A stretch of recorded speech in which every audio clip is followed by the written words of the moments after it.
আসসালামু আলাইকুম ওয়া রাহমাতুল্লাহি ওয়া বারাকাতুহু। সম্মানিত দিনী ভাই বোনেরা, আপনারা কেমন আছেন? আশা করি আলহামদুলিল্লাহ, আল্লাহ পাক রব্বুল আলামিন আপনাদেরকে ভালো রেখেছেন। আজকে একটি বিষয় নিয়ে আমি আপনাদের সামনে বিষয়ভিত্তিক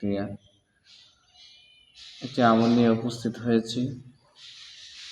তো আমলটি হচ্ছে, আমাদের ক্ষেত খামারে ফসলের মধ্যে ইঁদুর, বিশেষ করে এখন ধানের সিজন, ধান রোয়া ক্ষেতের মধ্যে তো ইঁদুরে অনেক সময় বিরক্ত করে। তো ইঁদুর যাতে আপনাদের কোনো ক্ষতি না করতে পারে, এই জন্য দুইটি আমল আপনাদেরকে উপস্থাপন করব। তো একটি আমল হচ্ছে, আপনি উজু অবস্থায় আপনার ক্ষেতের উত্তর পাশে যাবেন।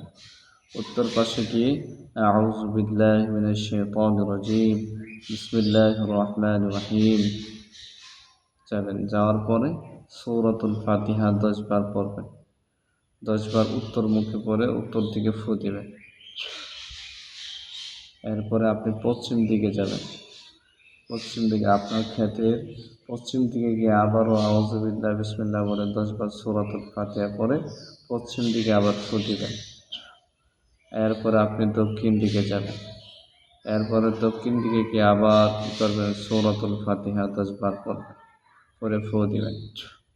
আবার কী করবেন, পূর্ব দিকে আসবেন। পূর্ব দিকে এসে আবার 10 বার করে সূরা ফাতিহা পড়ে ফু দিবেন। ইনশাআল্লাহ এই উক্ত আমলের বরকতে আপনি আগে পরে 11 বার দুরূদ শরীফ পড়ে নেবেন।